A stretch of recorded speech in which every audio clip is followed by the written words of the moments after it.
hope you had a fun, relaxing, enjoyable break. I certainly did. And there seems to be some interesting, a new system for projecting things, which means there's a new learning curve. So let's, while that's happening, while that's setting up, let me just start off with some brief announcements. Your midterms are not yet graded. I will get them to you by Monday, next Monday, not today. I'll take my time, don't worry. And just a reminder about homeworks, welcome back and all that, but homeworks are still due. So there's a homework due, I think, March 30th. And even now, you should be able to do about half the homework. And by the end of this lecture, or somewhere about the middle of the next one, you should be able to complete things. And there's also a project intermediate report that's due April 1st. Yeah. So a lot of things are due. Okay, so I'm going to spend some time trying to figure this out because it seems like this is the only way to get the projector to get on. I'm fairly certain I had this working. New system.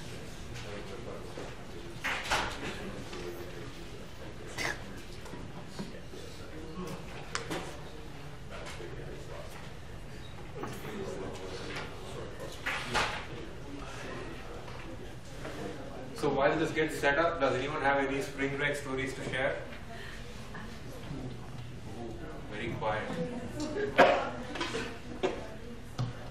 Well, either too dumb or too crazy to share. Bruce, can you take a look at this?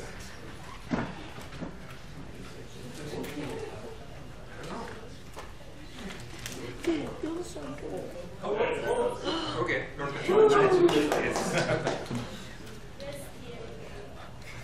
What? That's the Oh yeah, he just shows up when it works. So, is that better? Okay, so yeah, announcements and stuff, everything is due and such good things. And it looks like with the new projector, things may get cut off here. And if it does, mostly to you guys sitting in the front, just well, right now there's nothing there, but there may be stuff there. I can see past the two.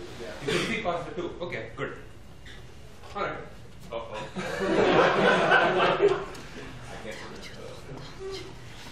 No. That's not good. Oh, okay. Oh, getting bigger. I can't see the two. Why? I can't see the two anymore. I was just telling Ruse that this looks so magical, touchscreen and stuff. It's almost like the 21st century. But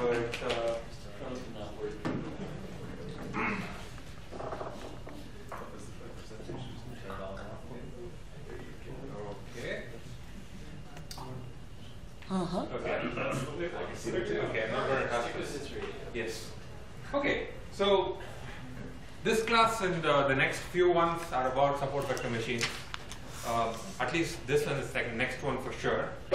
And before we get into the gory details, I want to talk about, let's take a step back and look at where we are. We've already done that once, the lecture before the midterm, but this summary is more geared towards what's coming up next. We've already seen different learning algorithms. You can think of machine learning as just family of learning about learning algorithms. You have a library of algorithms to pick from. So we've seen decision trees, we've seen nearest neighbors, perceptron, winnow, AdaBoost, and I hope you remember all of these and can implement or have implemented all of these. But there are, and one point to note is that we also spent a fair bit of time talking about linear classifiers, why they're interesting, why they're important, why they're expressive, we love them. And we've seen 3 of the algorithms that we saw produce linear classifiers. But along the side, in addition to looking at algorithms, we've also looked at some fundamental machine learning concepts.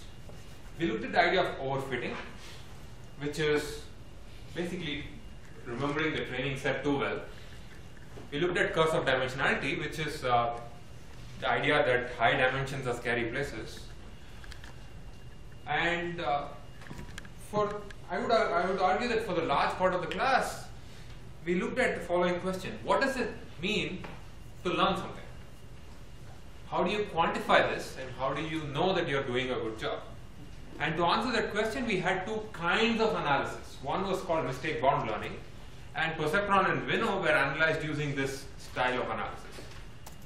The other one was batch learning or pack learning, and here the game that we played was to identify the sample complexity. How many examples do you need to make sure that we're doing a good job? And under this umbrella, we also looked at general principles for identifying what's a good hypothesis space. How do you find a good family of functions to choose from?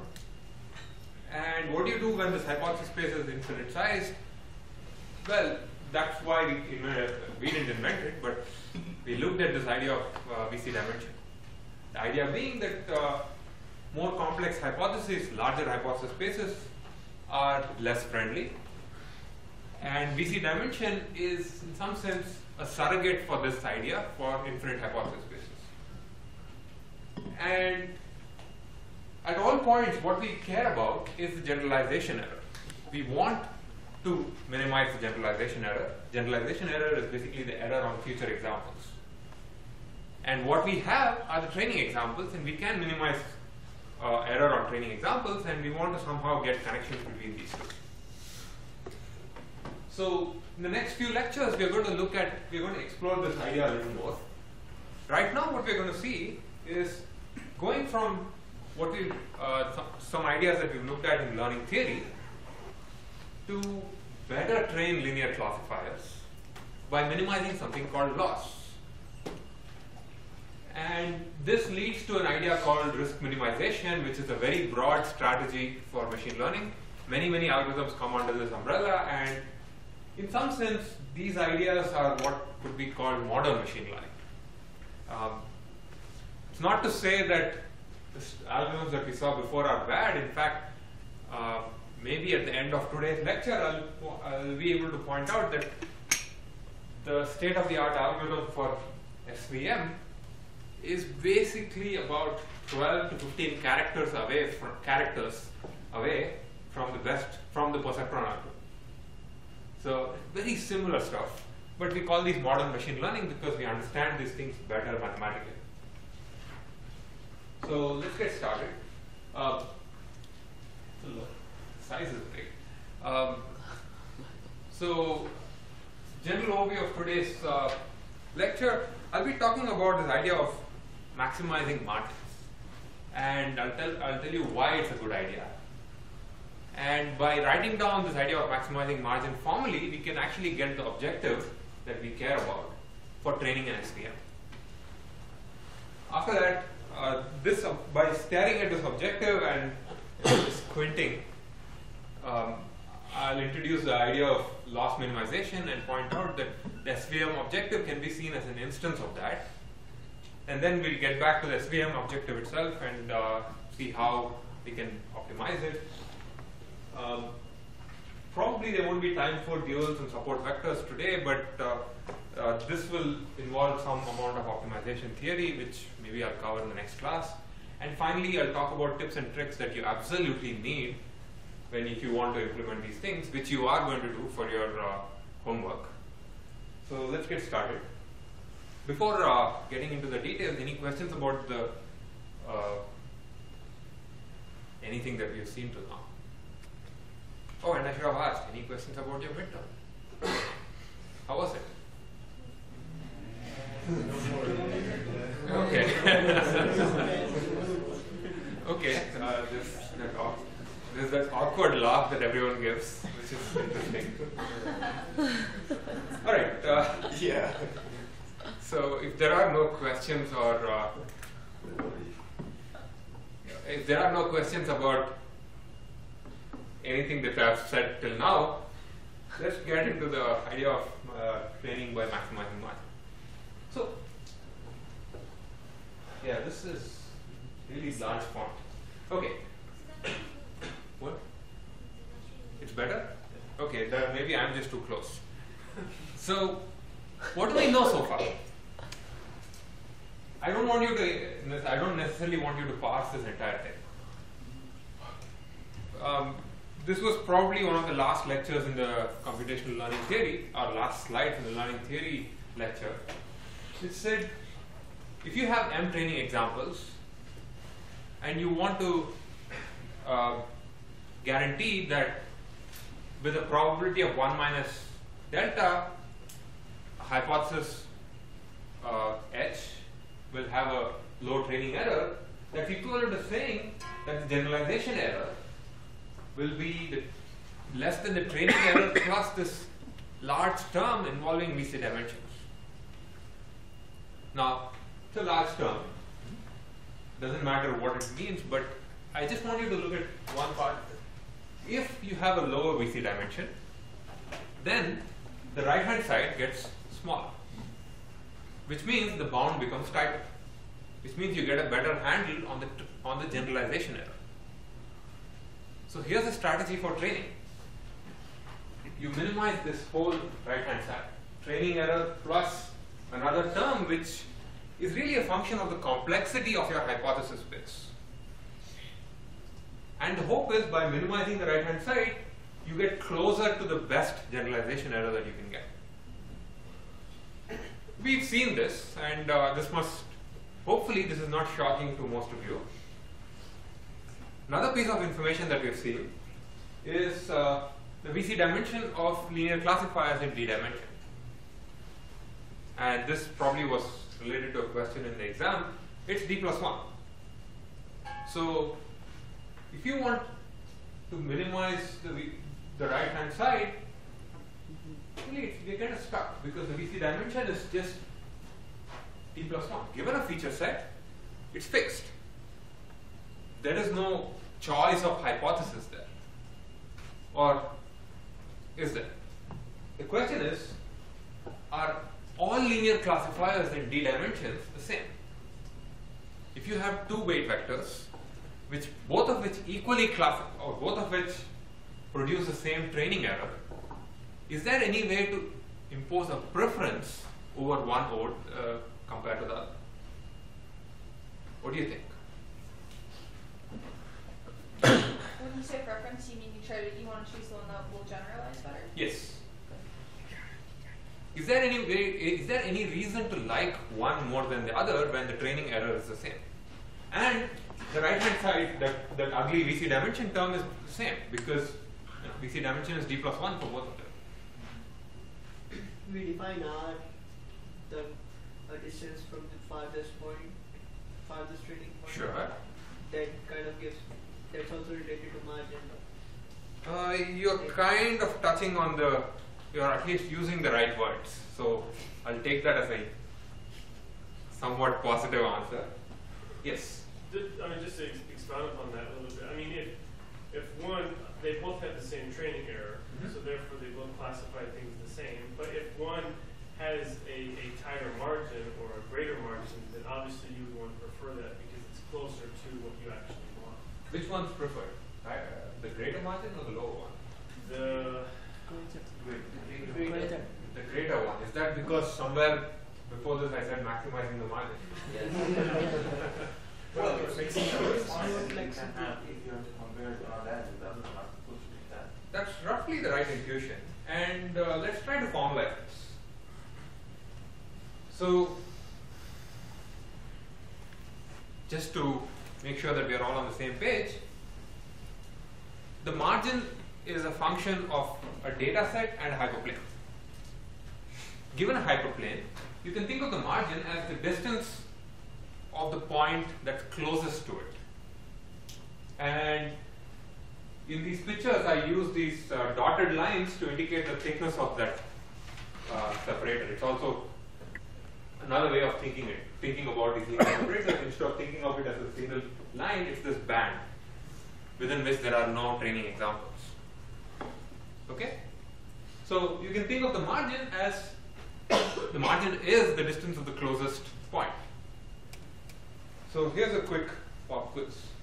Say you have two data sets, or actually you have the same data set, and this is the same question I asked before. You have two linear separators, both of which perfectly classify the data, H1 and H2. Which one would you prefer? That's true. And why? Someone who's not spoken till now. Yes. Is H1 more susceptible to noise from the pluses as opposed to the relative to the minuses? Like plus is more likely to be misclassified. Because it's closer to the pluses. Yeah. But I could argue that for the same, I can think of another classifier. But you're right. You're right. And just to expand on the point, I could think of another classifier which is situated just here, whose margin is the same, but it's closer to the minuses. But the intuition is right. If you get in the future, you may get a new training example, and the possibility of it being misclassified is intuitively higher if your margin is smaller. If margin is small, then probability is higher. If the margin is smaller, then the likelihood that your new training example will get misclassified is more. Because the new training example will be, your hyperplane is really close to the training data, which means it's possible that you are in some sense overfitting, getting too close. Okay? This is just an intuitive sort of proof by pictures, but is there a question? This is just proof by pictures, so it doesn't really count.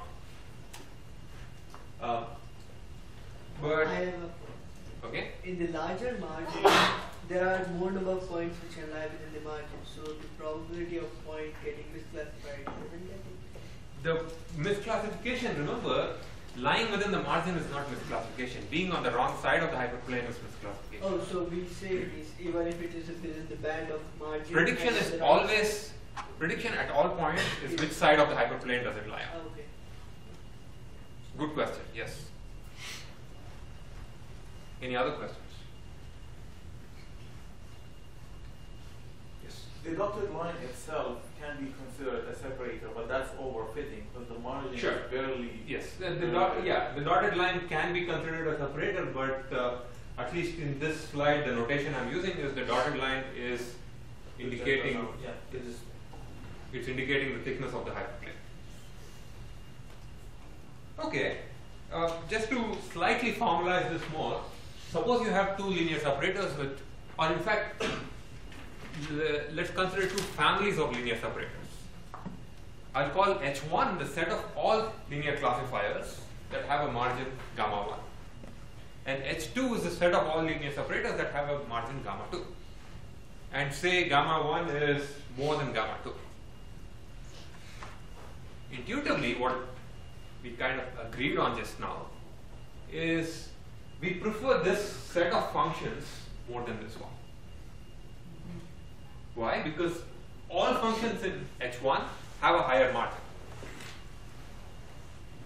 But notice that in terms of VC dimension, at least the way we've looked at it so far, both H1 and H2 are linear separators in D dimensions, so the VC dimension is D plus 1.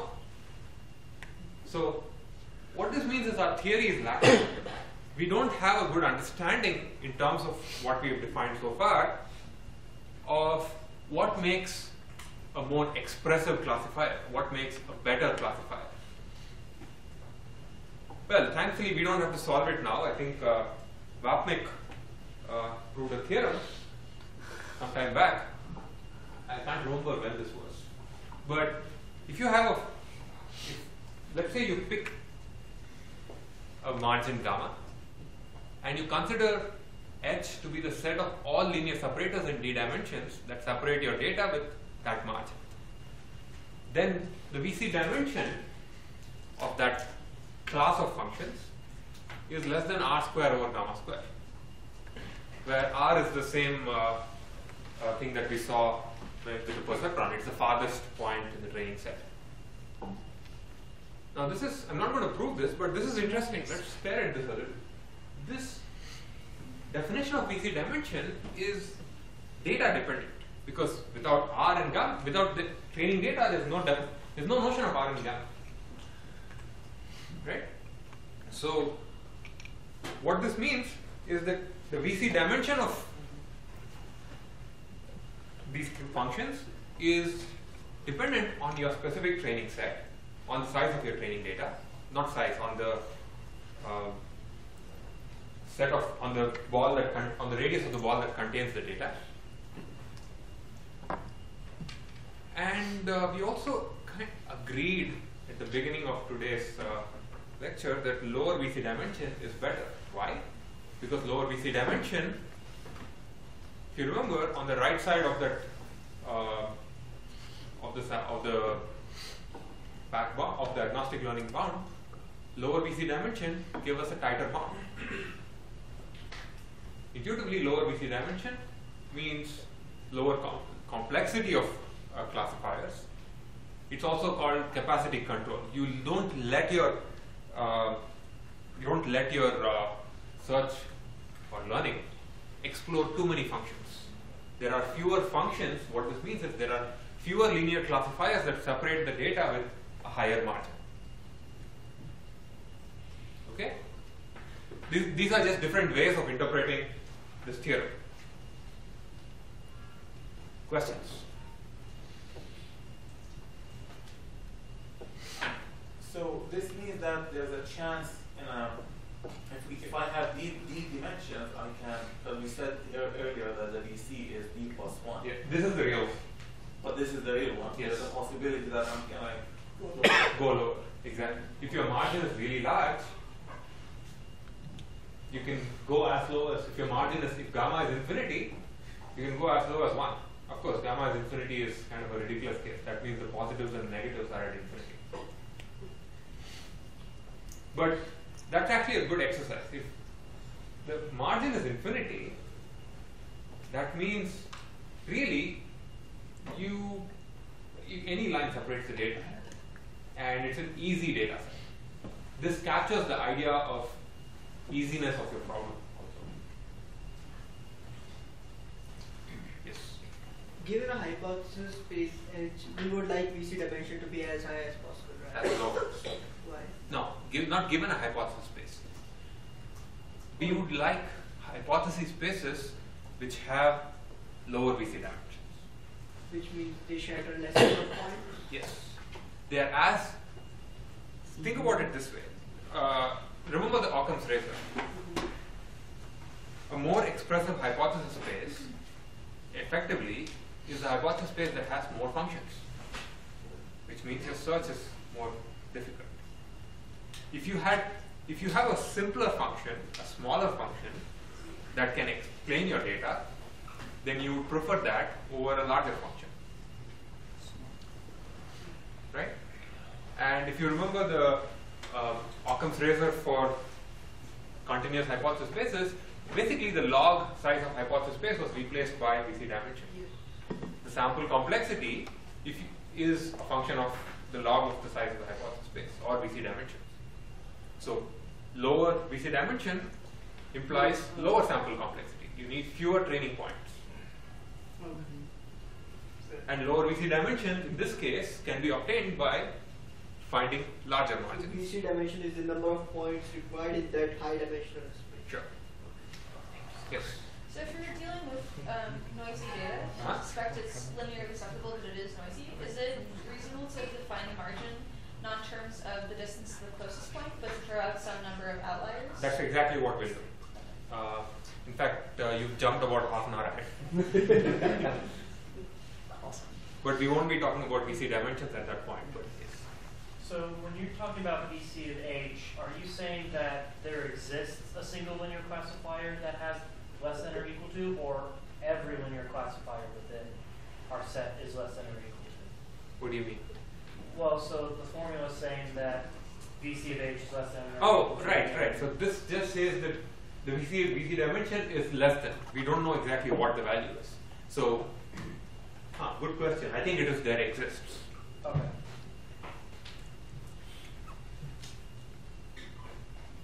Other questions? This theorem really gives us a strategy for learning. Large margin, lower VC dimension, we like. So, large margin implies better generalization. Now, this is one way of coming up with the idea of support vector machines. I think this is probably the way in which it was introduced historically. Now, it turns out SVM can be introduced in many different ways, and this is just one way. And as we go along, I'll kind of point out connections to how the same idea of support vector machines or maximizing margin can show up or shows up by analyzing learning in different ways as well. So, but for now, the game we are going to play is simple. We want to find linear separators, and we want to find linear separators that maximize margin. That's it. So you know everything about SVMs now, right? All we need to do is maximize the margin, and you know how to calculate the margin. Are we done? Well, obviously not, because we need to actually get through the rest of the story. So if you want to maximize the margin, naturally this can be written down as an optimization problem. You're maximizing some function, which means we need to write down what that function is. So let's define the SVM objective. Just to remind you, the margin of the hyperplane with respect to the data is the distance to the closest point. In other words, you're given some data xi, yi, and you know how to calculate the distance of a line from of a point from a line. It's just w transpose x plus b divided by the norm of w, and you find the xi, yi that has the smallest such thing for a particular weight vector, and that's the margin. That's gamma for w and b. Now learning is to find the w and b which maximizes that w. Okay? Just some notation.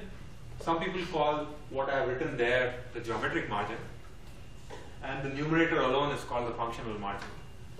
I find that slightly confusing, so I'll try not to use those two words. When I say margin, I mean margin, and when I want to talk about the numerator alone, I'll call it the score or something like that. Why do we need to normalize with this weight vector? What's the distance of a point from a line?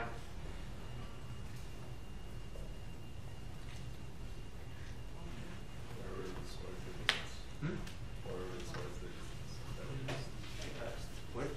There's a projection. There's a projection. So maybe I have an example. Oh, yeah, there you go. So this is the two-dimensional version of the story. You have a line w1 x1 plus w2 x2 plus b equals 0, and you have some training data, which in this case is linearly separable. Remember, just to we've seen something like this before. This is the geometry of a linear classifier. The prediction is the sign of w dot x plus b, which, just to mention that phrase again, that's the functional margin. Actually, not the functional margin. That's the I refer to that as a score. W transpose x plus b. So it's a score of a particular data point. And if the score is positive, then you predict positive, else you write negative. The functional margin is the absolute value of the score. And the distance of a point from the line is just the score divided by the norm of the weights. A really important point to note is we only care about the sign of the score. We really don't care about the magnitude. if W is multiplied by 2 or 100 or 1000, they're all the same hyperplane. They're all the same line, right? And if we only care about the score, that means there's 1 degree of, if you only care about the magnitude, sorry, if you only care about the sign, not the magnitude, that means there's 1 degree of freedom that we can take advantage of. And this is important because that will actually, this observation will let us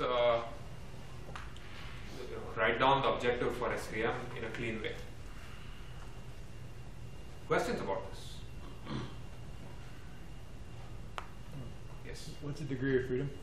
The degree of freedom is the number of free parameters that you have.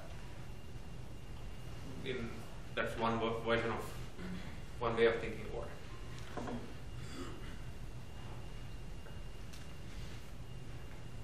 So, if you only care about the sign and not the magnitude, and we want to maximize that, we want to maximize gamma, which is the minimum of that. Here's what we'll do. Set the score of the closest point, the minimum one, to be 1. Force it to be 1. How do you know it's 1? Well, I'll adjust the W and the B so that it becomes 1. Okay? And that means the numerator here, this term, y W transpose x plus B equals 1. So maximizing the margin simply becomes minimizing the norm of W. Let's look at a picture. Oh, by the way, I realized during the midterm, when I went around to collect the exams, that things that I write here are really not visible at the far end of the room. So if you can't see it, just shout out, and maybe, I don't know, I'll do something.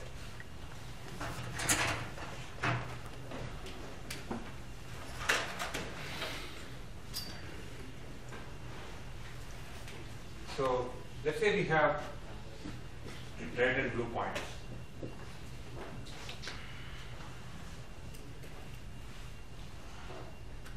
Okay. And we have a linear separator. I'm going to define gamma, the margin, is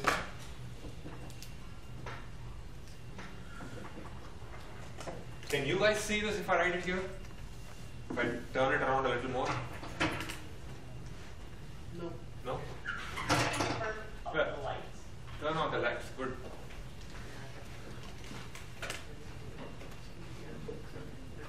Better?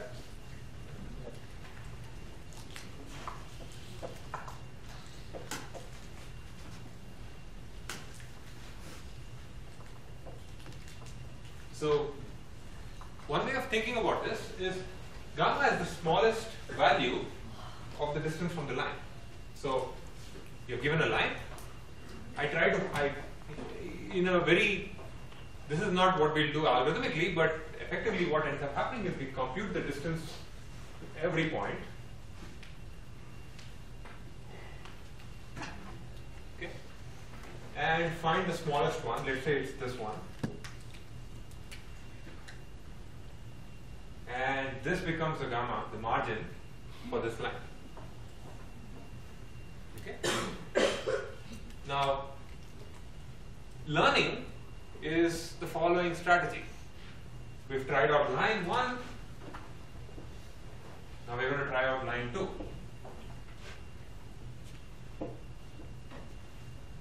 Do the same thing again. Find the distance of every point. Find the smallest one. In this case, it's this. This is gamma 2. This is gamma 1. Now, gamma 2 is clearly smaller than gamma 1.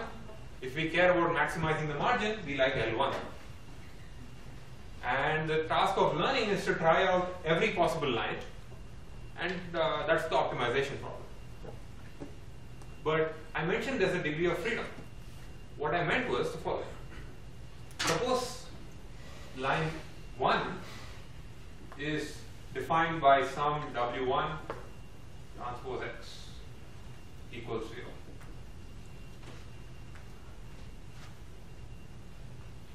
And this was the margin, this distance.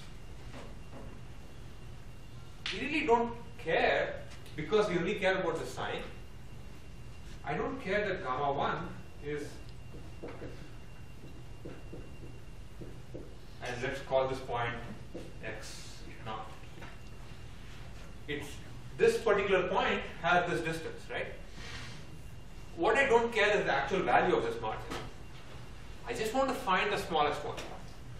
So what I'll do is tweak my W so that it becomes equal to this quantity. Did I say that right? No, I did say it. It's completely wrong.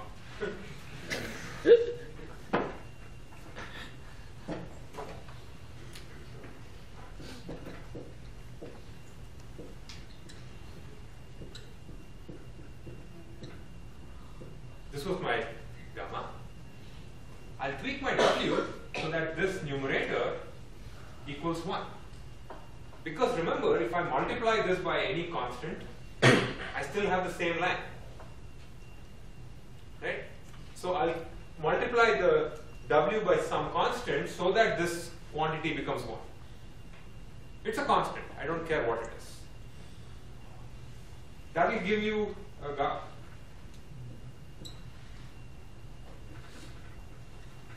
gamma 1 hat, let's call it, is A times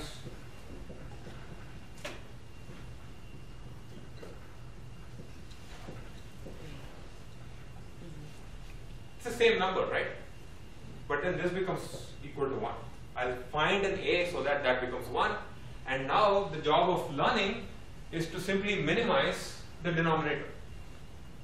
Just minimize the norm of the weight vector. And this is an important point. Do we need a bias so that we're not just rotating around the origin? Yeah, well, I'm assuming that the bias is there. Yes. I will go, yeah, sometimes I'll put the bias, sometimes I won't. For binary classification, I'll always assume that the bias is there. In fact, without the bias, you'll only be rotating around the weight vector. So we don't want the line to be able to go back and Absolutely, forth. absolutely. This is an important point.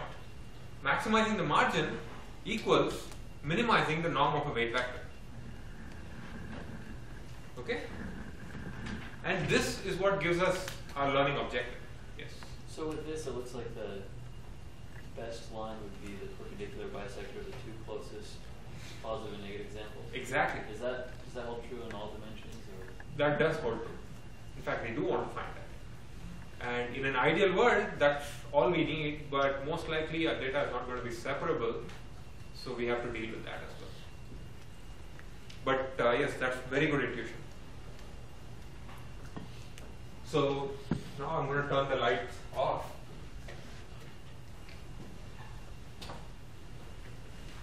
So our learning strategy is to find a W so that the closest point is at a distance, the score of the closest point is 1, or the distance of the closest point is 1 over norm of W. This is our learning strategy. We can write this down explicitly by saying the norm of W is W transpose W, the square root of that, right? Instead of minimizing the norm, I can minimize, instead of minimizing this term, I can minimize norm square. Same thing. That's the objective. Minimize the dot product of the weight vector, or the 2 norm of the weight vector, such that the closest point is at a distance 1. In other words, all points are farther than, the score of all points is more than 1, greater than or equal to 1. The score of a point is y times W transpose X, and the score of every point should be more than 1. this objective is called the hard support vector machine. And we'll talk about how to optimize these things later. And this is called hard support vector machine, not because it's difficult, but because this assumes that the data is separable. Question?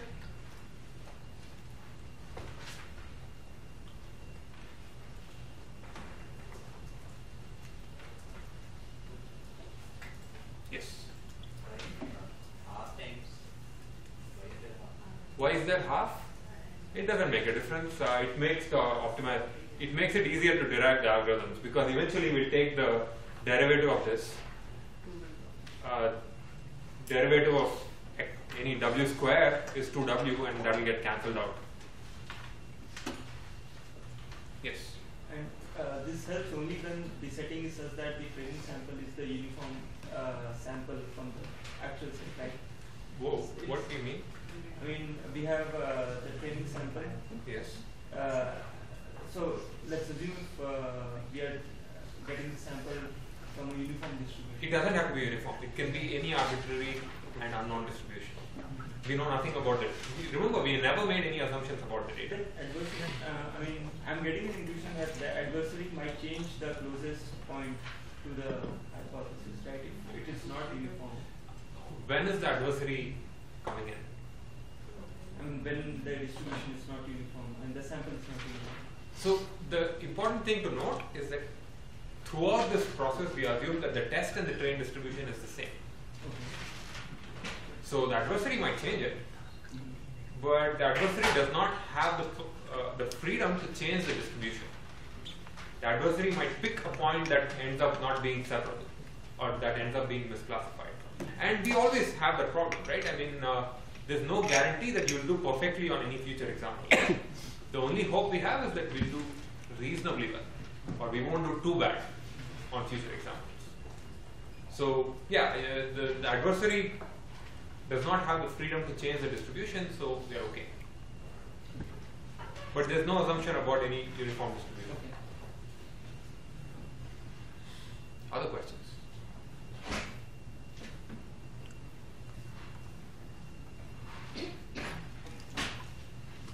Probably this is the second time we are seeing learning framed as an optimization problem. The first time we saw it was in the context of linear regression. And a lot of ideas that we saw there also end up carrying over to optimizing this objective. In particular, the stochastic gradient descent algorithm. But a couple of things about this particular objective already. And I'll go into more details about what I'm going to say next in the next lecture. But this objective is convex. What that means is that if you run any gradient-based optimization algorithm, you're guaranteed to get to the global minimum, or very arbitrarily close to the global minimum. So that's good news. The second thing that we notice here is that the objective here is quadratic, the constraints are linear. So this is a class of problems called quadratic programming. Now quadratic programming has been well studied forever now, and there are there are standard algorithms for solving quadratic programming objectives. But it turns out that this particular objective has a rather special form, and it ends up being the case that when the SVM objective was first introduced, the standard way of solving it was, this is a QP, quadratic program. I don't need to write down a solver for this because we know how to solve QPs. Let's give it to a QP solver. Turned out those algorithms were terribly slow, and SVM had a somewhat unfortunate reputation as being cumbersome.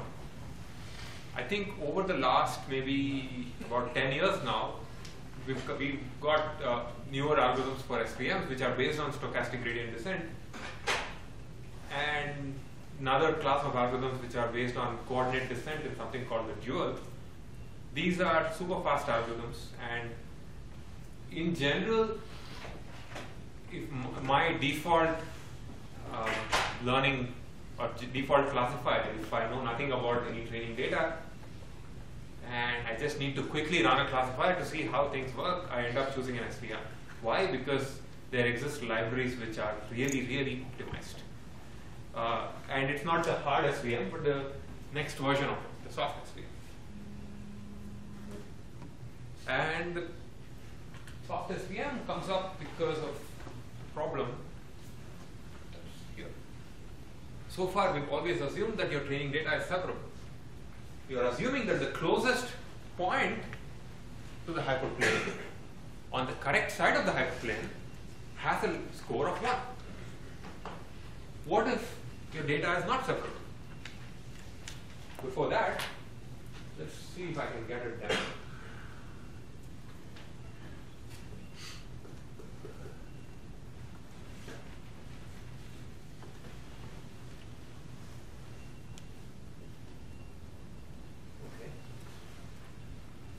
So this is a demo of something called liblinear, and you have, and this may or may not be visible, and let's see if it works. Can you guys see a tiny red dot all the way at the back? Yes? Okay. So let's call these positive examples, and I'm going to create a separable training set. And this is actually running in real time, and this was made in JavaScript, which I don't know about you, but I think it's one of the slowest languages out there. And so what this is doing is it's solving a quadratic program inside my browser in JavaScript, which is pretty impressive. And it separates the data. And it's supposed to be linear, but there's some bizarre something going on which makes it look like it's curving. And I can add more points, and it will.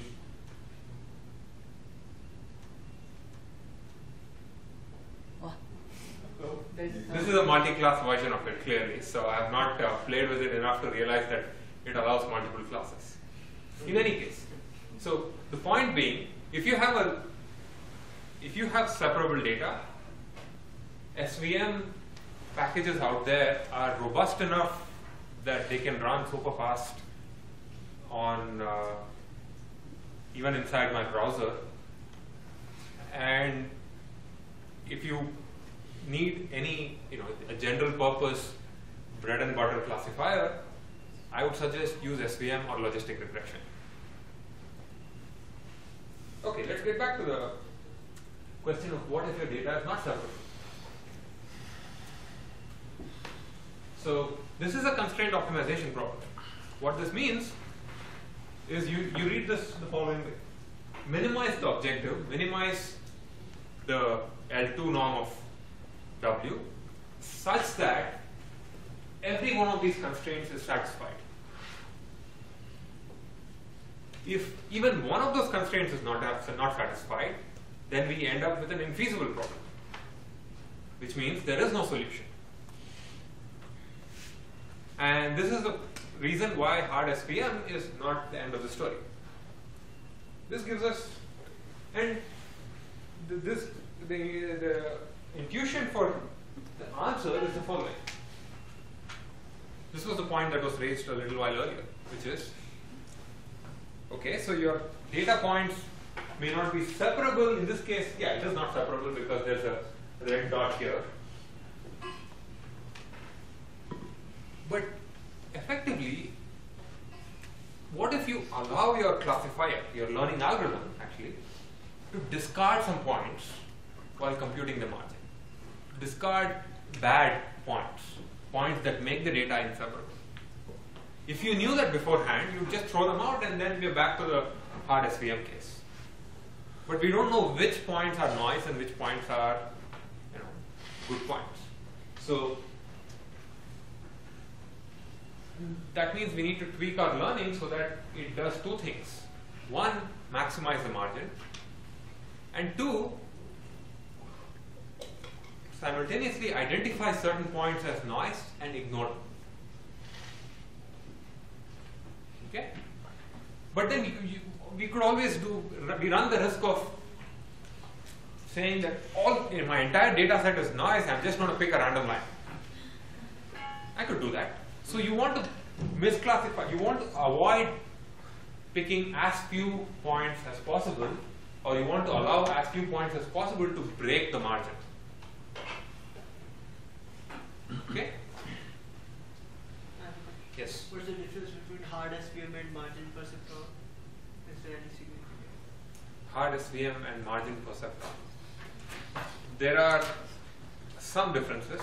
We'll get to that once we look at SGD for SVM. The intuition behind why margin perceptron works or is better is actually having a better, larger margin gives you better classification, better generalization. The big difference is in margin perceptron, you pick the margin. Yeah. Yeah, here we can tune the margin. Here you don't even pick there is no difference.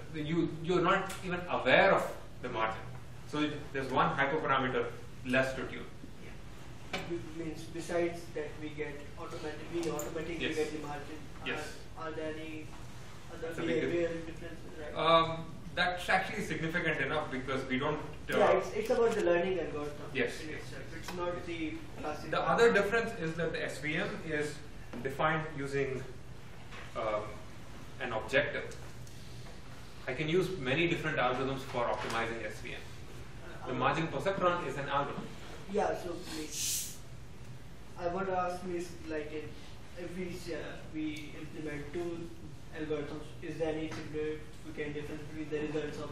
Actually, there are a few big differences. So SVM ends up. So the perceptron algorithm does not, by default, have this margin maximization property. So, right, the margin perceptron does not maximize the margin. It only fits a margin.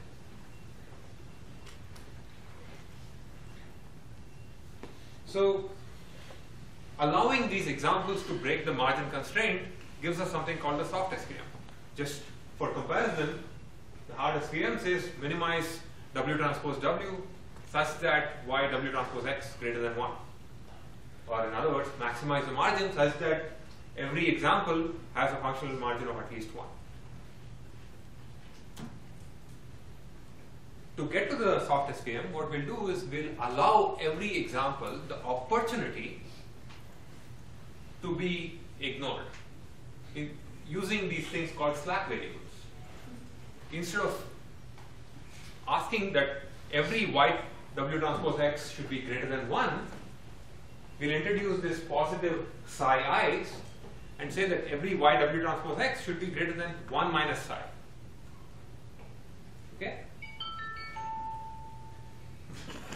See? That felt like I have achieved something now.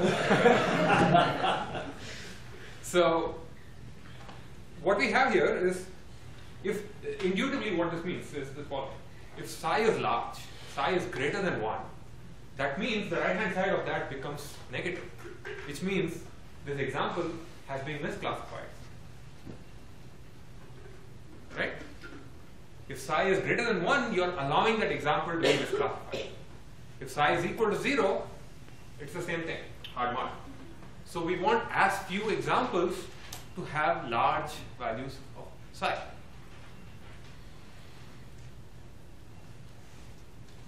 That gives us the objective for the soft SVM. This is a new optimization problem. Same thing we have, and I'll bring this up. Yes. So it's the same thing as before. Minimize W transpose W such that this condition is satisfied, that these two conditions are satisfied. Y W transpose X greater than 1 minus psi, and all the psi's are positive. But to the objective, we also add another term, which is we want to restrict the number of margin violations. And to do that, we'll just add one more term to the objective. Say that as very few, the total of the sum of all the psi's should be small. The big difference here is in the circle bits. So here the hard SVM requires every example to be classified correctly. The soft SVM says try your best to classify as many examples correctly as you can. Since it was way too low, let's look at it again. Maximize the margin and the total slack such that every example gets a functional margin of 1 minus slack. That's the soft SVM. And there's this mysterious C that has shown up now. Now C is a term that trades off between these two competing things in the objective. If I set psi I to be infinity, if I set C to be 0, for example, that means I can probably allow every psi I to be infinity and it won't bother me. If every psi I is infinity, every example can be misclassified. So the margin becomes, basically means that we are computing the margin from nothing, any arbitrary weight vector will do. On the other hand, if C is really large, if C is plus infinity, what that means is that you're demanding that every training example should be classified, because if C is infinity, this term becomes large. The only possible solution is to set the psi i's to 0, which means you're demanding that every example should be classified correctly. Okay? So C is a trade-off parameter that goes between overfitting the training set when C is very high, because if C is high, that means every example has to be classified correctly. On one hand, if C it's overfitting, and if C is very low, you're basically saying, or if C is 0, you're saying that minimize W transpose W such that I don't care. So just minimize W transpose W, the answer is 0. So if C is low, it overgeneralizes. If C is high, it overfits. And this is a hyperparameter that lets us tune between overfitting and underfitting. Questions? So if C is very high, then I'm not maximizing the margin. It can be anything, because We are no longer just maximizing the margin. We are maximizing the margin plus the slack. But if C is, say, up to infinity, then W transpose W doesn't matter. It doesn't matter. We are no longer maximizing the margin. Exactly. So if you're not maximizing the margin, we don't generalize. Yeah, so it's just we are finding a linear classifier which classifies all means travel. Yes. In fact, if C is infinity and your training set is not separable, what happens?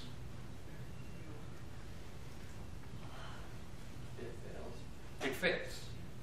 If C is infinity and the training set is not separable, it fails because the only way to minimize this if C is infinity is to set all the size to 0.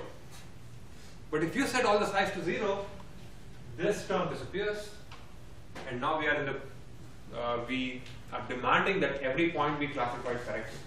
So if C is infinity and the data is not separable, we're host. Yes? How do we choose C, and why can't it just be another choice variable in the minimization problem? Excellent question. How do we choose C? In general, this is the question of how do we choose hyperparameters. The best answer that we have so far is a method called cross-validation. In fact, you're implementing cross-validation in your homework after you implement SVM to choose C. And basically, it's the following method. You're given a training set. Let's say you fix a C. You want to know how good that particular value of C is. To do that, what you do is split your data into K parts, let's say 5 parts. You train on 4 and test on the 5th one. You get some accuracy. You do that for all possible 4 parts. So you get 5 accuracies. Take the average, and that average accuracy, it's called the cross-validation accuracy, is a measure of performance of that particular value of C. Then you pick another C, find the cross-validation accuracy again. You try 20 Cs, you try 43 Cs. And you find the one that has the best, and you use that to train on the entire training data. That's pretty much, it's very unglamorous, almost boring, but it's the probably the most robust way of doing things. Yes. Then why can't we just put C inside the minimization problem and minimize the? Do you really want to minimize over C? I don't know. So, if I want to minimize over C, here's what I'll do. I'll set C to infinity, and I'm done. I'll set C to infinity. I'll ignore the set the psi to 0 and set the W to 0. Problem solved. Right? So I don't want to minimize over C. C is a trade-off parameter that, in an ideal world, it should come to you in a beam of light. You should know, looking at the data set, what is the best trade-off between overfitting and underfitting. Unfortunately, that doesn't happen, so we do cross-validation. One of you. Okay. Is the optimization problem still convex? It is still convex. It is still convex because, and I'll come to that in a bit. Yes. So for psi, basically all possible values of psi is just the score of this classified or 0? Or do you ever change those? Oh, say that again. So for psi, it looks like psi is 1 minus the score of the score if it's misclassified, or 0. Yeah. Yes. Okay. Yes. That's actually a very good observation. That's a good. That's something that we will explore a little bit more in the next class. There was another question somewhere. Thought I saw a hand. Probably I scared you away.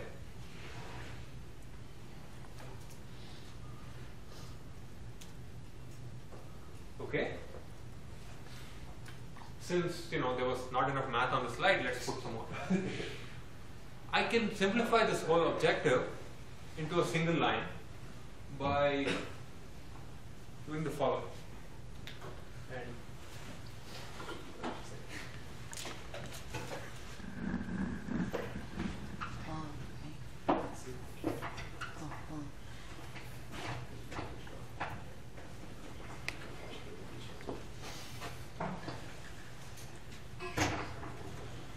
what we have on top is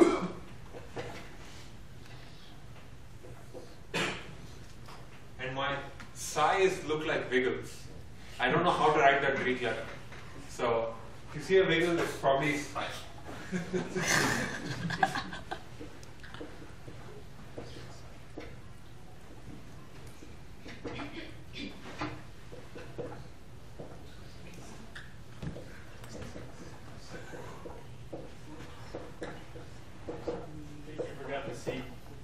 Yes, thank you.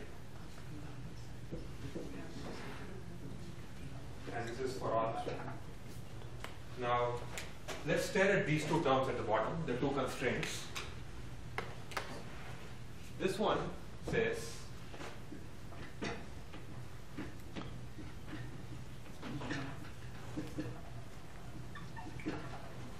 right?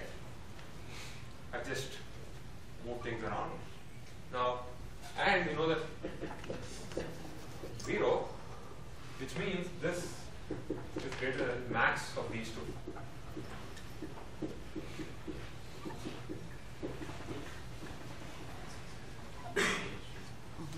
Right?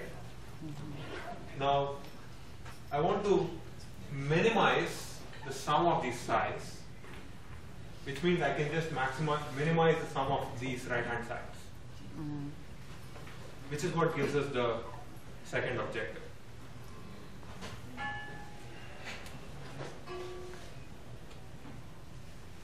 Why? Because the sum of the side is greater than the sum of this.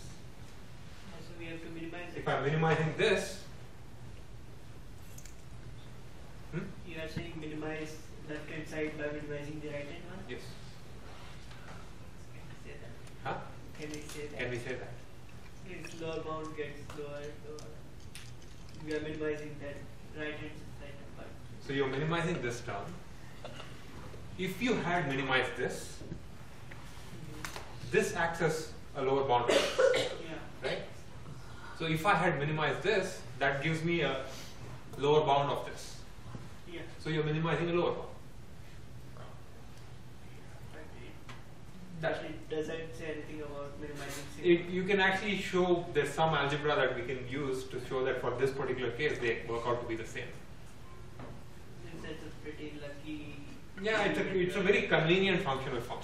Yeah, I'm not kidding. This is a very convenient functional form. Yes. This is sort of like a nitpick kind of thing, but on that 1 minus term, do we have to add in or subtract out a little like a small term, or else it'll be 0?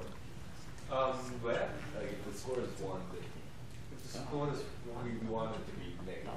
Oh yeah. So actually, this should be strictly positive. Yeah, you're right. It should be positive. Yes, size should be positive. Actually, no, they can be 0 because for examples that are classified correctly, or examples that are used to compute the margin, the size is 0, so it's okay. Well, I guess what I was thinking, if we have a misclassified example that has a score of 1, we want it to be flipped, so we can't just do 1. Say that again. If we have a misclassified example with a score of 1, Score 1. Okay. we want A misclassified example with score 1 would be the one that's on the other side of the hyperplane. This is score 1. Is that what you mean? Let's take this question offline maybe, because there's some thinking to do here. But we already have something very interesting. We want to maximize the margin, and this term inside the summation, you can think of it as the penalty if a particular weight vector makes a mistake. Why? If, for example, an example is classified correctly, then YW transpose X is positive. Let's say it's classified correctly and its score is more than 1. Then YW transpose X is more than 1, which means 1 minus YW transpose X is less than 0. So this whole thing inside the blue box is 0. So if an example is classified if correctly with a score more than 1, with a functional margin more than 1, then this term disappears. Let's take the other extreme. If an example is misclassified, then we know that YW transpose X is negative, which means 1 minus that is positive, which means this is actually a large quantity. It's not 0. There's this third piece in the middle. If an example is classified correctly, but is still within the margin, meaning it was also ignored in computing this margin, but it just happens to be classified correctly, which means its YW transpose X is less than 1. Then the quantity there will still be positive, right? So you still pay a penalty. You can think of the term inside the blue box as what is the penalty that this particular weight vector will pay for misclassifying this example. And we call these kinds of functions losses. This is the loss of that weight vector. And in particular, this blue box, it's called the hinge loss. I just realized that we were picking W with respect to a particular example, that we were setting its distance to 1. How do we pick that? Now that some things might be misclassified. It's no longer necessarily the closest to the hyperplane. Yes, you allow some examples to violate the margin and you pick the one that's the best one among the rest.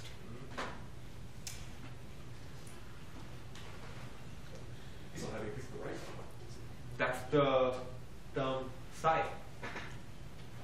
The right one is the one that has a size 0 and a score 1, meaning it's classified correctly because it has not been ignored and it's on the margin. You don't seem convinced, so let me show you proof by pictures.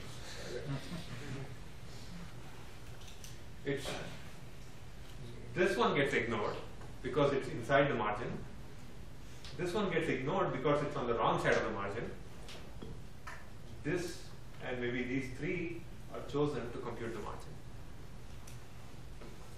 So psi would be 0 for everything, all the red points here, all the black points here. It will be a large number for this one and a non-zero number for this one. I'm trying to ask, why did we pick that particular plus and those three particular minuses? Oh, you could have, it just so happened, you could have taken another, yeah, sure. That's the trade-off. That's decided by this term C here. It just so happens that this ends up minimizing that summation. In the picture, maybe it does, I don't know. But in general, we hope that's the one. We don't hope. We actually do look for the weight vector that minimizes that summation. Now my margin is 1 minus psi. The gamma is 1 minus psi essentially. Right. It's not 1 at. Yes. So this is an important point, namely the idea of defining something called a risk or a loss for every hypothesis, because every weight vector is basically a hypothesis, right? I've defined a function which takes a data point and a hypothesis and says this is what you lose for this particular data point if you choose this hypothesis. And I end up minimizing the total loss. This term here still remains. This says maximize the margin, this one says minimize the loss, and they have a trade-off, and now the trade-off becomes very obvious. If the loss, if C is infinity, what this means is you find a weight vector that is required to get a loss of 0 on every example. Which means every example has to be classified correctly.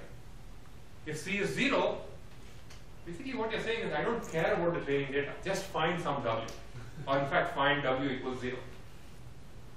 So if C is low, it underfits. If C is high, it overfits. In many versions of SVM that you might find elsewhere, typically the trade-off parameter is attached to W, not to the loss. And it ends up being called lambda. Yes. Yes. C has to be positive? C has to be, yes, C has to be positive. If C is negative, then what you're saying is you're asking your weight vector to make mistakes. Right? If C is negative, you're encouraging the loss to be high. Because you're minimizing loss. Let's say you're minimizing this term. So if C is negative, you're saying find a regularized bad weight vector. Now, the Hinge loss, I'm just putting this picture here, I'll come back to this a little later. The Hinge loss looks like this. It has 3 regions. And I've plotted this on the x-axis, I've plotted y w transpose x. On the y-axis, the actual value of the Hinge loss. When y w transpose x is more than 1, then you don't pay any penalty. When y w transpose x is less than 0, then you pay a penalty which is equal to how far it is. Or actually 1 minus that. This region is the interesting bit. Between 0 and 1, y w transpose x is still positive, which means you've not made a mistake, and yet you're paying a little bit of penalty. And that's because that is what forces you to maximize. That's basically saying we prefer to drop as few points as possible when computing the margin. That's like saying minimize psi I. So this gives us a very broad learning principle, which is called risk minimization. We define the notion of a loss over training points, and the loss is a function of a hypothesis and a labeled example. And now you can state learning to be the problem of minimizing average loss on the training data. We've just seen an example of hinge loss, and minimizing hinge loss gives you SVM almost, except the general principle is not risk minimization but regularized risk minimization. There are two terms. There's the loss term and something called the regularizer. The regularizer is a function that penalizes complexity of hypotheses. Like the margin. It penalizes functions that have low margin. That's one version of regularization. There are many different regularizers out there. It's a zoo because it's become a cottage industry of inventing new regularizers. And learning is the problem of minimizing a regularizer plus the empirical loss on the training set. One instance of that is the SVM objective. The regularizer is W transpose W, and it says maximize the margin, and it effectively says in the absence of any training data, I prefer weight vectors that have a high. In the absence of any information from the training set, I prefer weight vectors that have lower norm of W, because lower norm implies higher margin. Effectively, this says, even without looking at any training data, it imposes a preference over weight vectors. Let's go back to what we saw at the beginning of today's lecture. What we knew until now was VC dimension of weight vector of linear threshold units is just d plus 1. But not all linear threshold units are built the same, and the regularizer is a way of imposing a preference over some. On the other hand, there's the loss. The SVM says minimize hinge loss. And there are other loss functions. In fact, eventually when we come to logistic regression, we'll see that logistic regression is the same regularizer plus a different loss. And probably we won't have time today, but I'll also point out that perceptron, it turns out, is minimizing no regularizer plus something called the perceptron loss. So regularized risk minimization is a broad framework for developing learning outcomes. And this is what people call modern machine learning. So let me wind up with this point about the hyperparameter that was asked. There's this trade-off parameter between these two terms, the regularizer and the loss. And what it says is, it lets you choose which one is more important. Do you want your hypothesis to overfit by emphasizing this, or underfit by emphasizing this, or ideally you want to find one that gives you a good balance? And picking the hyperparameter is a bit of a black art. The best we know is cross-validation. I'll be around if there are questions. If not, I'll see you on Wednesday.